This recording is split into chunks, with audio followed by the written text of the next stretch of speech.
Esse é o podcast Guerras Bárbaras Contemporâneas, uma produção do programa de pós-graduação em Psicossociologia de Comunidades e Ecologia Social da UFRJ.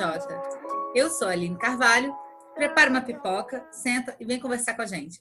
Estamos de volta ao nosso podcast As Guerras Bárbaras do Contemporâneo e hoje a gente está com a Vitória Roncon, que vai conversar com a gente sobre essa tão falada ultimamente cultura do cancelamento. Vitória, seja muito bem-vinda e conta pra gente um pouco sobre o que é a sua pesquisa. Olá, Aline. Boa noite. Eu ando pesquisando um tema que é um pouco difícil de se falar sobre, né? Que seria a cultura de cancelamento. Ele é um pouco difícil porque ele é bem recente.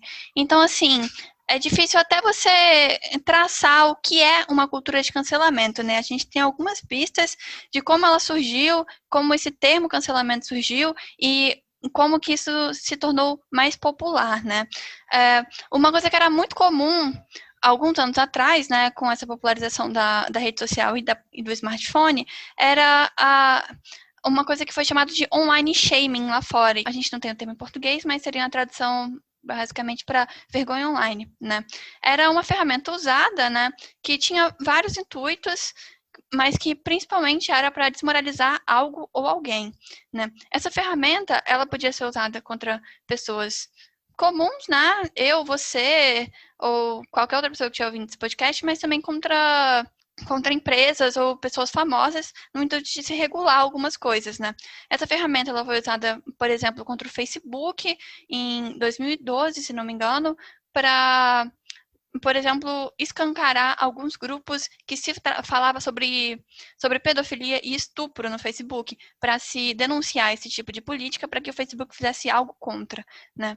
Esse tipo de ferramenta ela foi usada várias vezes contra várias empresas, foi usada também contra o Netflix, mais recentemente, para se denunciar o ator Kevin Spacey, né, na série House of Cards, depois de alguns escândalos de pedofilia.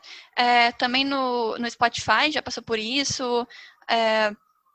O YouTube passou, acho que ano passado, com as denúncias de que o algoritmo permitia que se pensasse, que se produzisse redes de pedofilia dentro dos canais, né?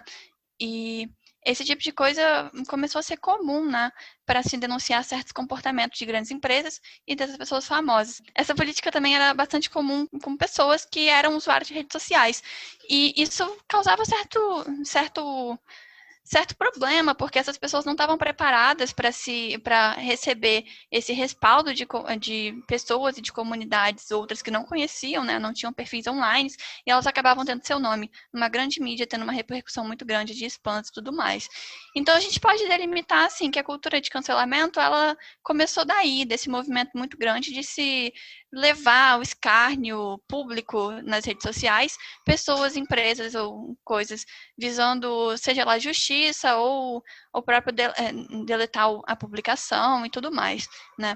Então, assim, a cultura de cancelamento, ela começou daí, e tinham várias estratégias para se fazer essa vergonha, para se pronunciar essa vergonha e para se pressionar essas pessoas.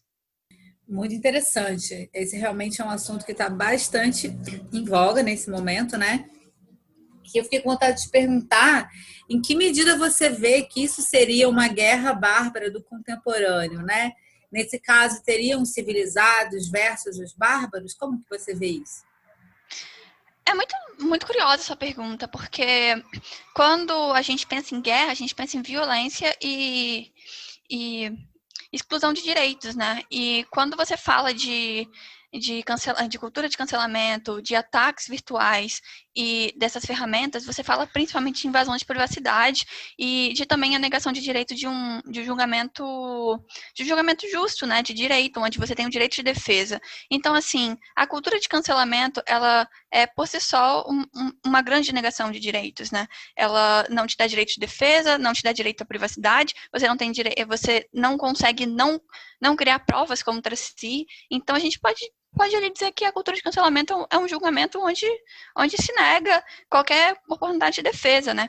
E aí que tá a guerra bárbara nisso aí, porque quando você vai parar para pensar em quem é afetado por isso tudo, são as pessoas que já provavelmente não teriam um julgamento digno, né? Quando você cancela uma grande marca, ela consegue se reinventar, ela consegue pensar em outro público, ela tem dinheiro para se pensar em novas estratégias de marketing. Mas quando você cancela alguém que não tem esse poder, essa forma, esse direito, que já provavelmente era negada, né? As minorias raciais, LGBTs e outras tantas minorias que já não têm muita voz no sistema judiciário, a gente pensa que a cultura de cancelamento ela é quase que um julgamento duplo, né? Então, assim, ela é bárbara porque ela violenta já uma minoria que provavelmente já seria violentada no sistema judiciário e em outras tantos sistemas aí, né? Então, assim, quando a gente pensa em guerra, a gente pensa em conflito, a gente pensa em negação de direito, a gente também pode falar de cultura bárbara, de certa forma, porque a cultura bárbara ela também passa por isso e por todas as formas de violência, né? Entendi, interessante então, né? A gente pensar como que essa cultura do cancelamento ela se dá de forma desigual, dependendo de quem é cancelado. E você que já está há algum tempo estudando isso, você vê alguma espécie de tendência assim para o futuro, de onde viemos e para onde vamos, né? Ou melhor, a cultura do cancelamento vai ser cancelada? É complicado, porque assim, a gente já vê algumas regulamentações, né? A gente tem várias regulamentações de formas de se invadir privacidade no Brasil. A gente tem a Lei Carolina Dickmann, por exemplo, que também era uma forma de se envergonhar alguém publicamente para se cancelar, né? A forma de divulgações de imagens íntimas e tudo mais.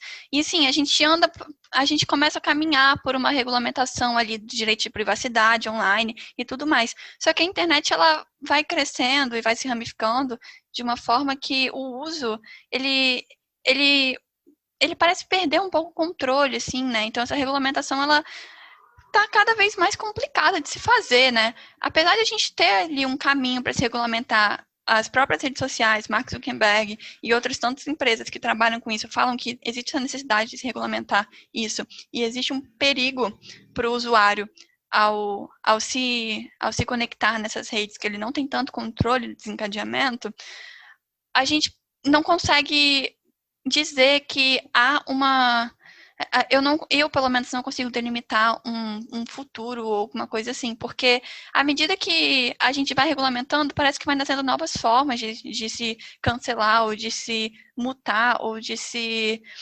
excluir alguém de uma rede, e isso vai influenciando cada vez mais no mundo, entre aspas, offline, assim, né, se é que essa divisão é possível de a gente falar em época de quarentena. Mas, assim, é muito complicado delimitar para onde que isso vai, porque parece que à medida que a gente vai regulamentando, vai nascendo mais cabeças, né?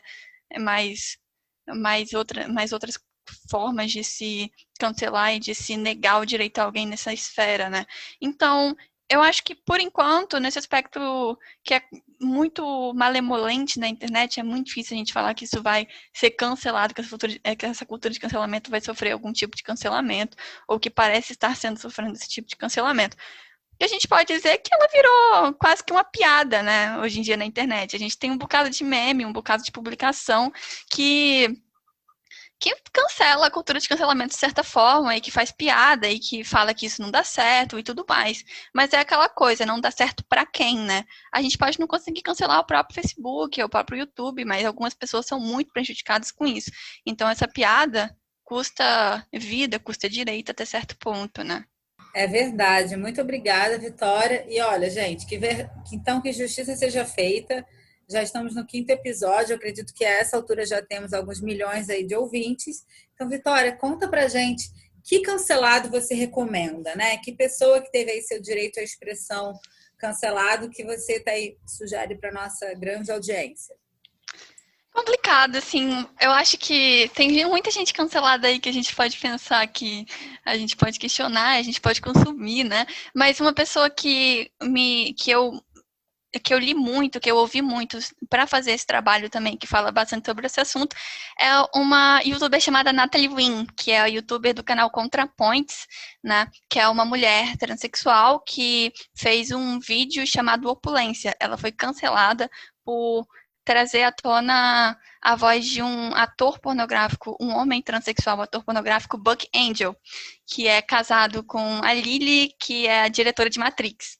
Então, assim, é uma grande rede onde este homem ele foi cancelado e aí, por causa disso, ele meio que cancelou várias pessoas como se fosse uma doença infecciosa, assim, sabe? E uma pessoa que eu recomendo, assim, é essa Nathalie Wynn, porque ela mesma traz esse debate de como foi o cancelamento dela, como foi passar por esse processo, e ela procura trazer a perspectiva dela do cancelamento, e eu acho muito interessante esse vídeo. Ele tá em inglês, mas, assim, ainda assim eu super recomendo para quem souber inglês. Bacana, Vitória. Muito obrigada e agradecemos você também, ouvinte, que está aqui ouvindo a gente. Não acabou, Obrigada, não Aline. desista, não cancele a gente. Temos agora mais um episódio aí se encerrando a nossa série, nossa primeira série de podcasts. Então, até a próxima. Esse é o podcast Guerras Bárbaras Contemporâneas, uma produção do Programa de Pós-Graduação em Psicossociologia de Comunidades e Ecologia Social, EICOS, da Universidade Federal do Rio de Janeiro.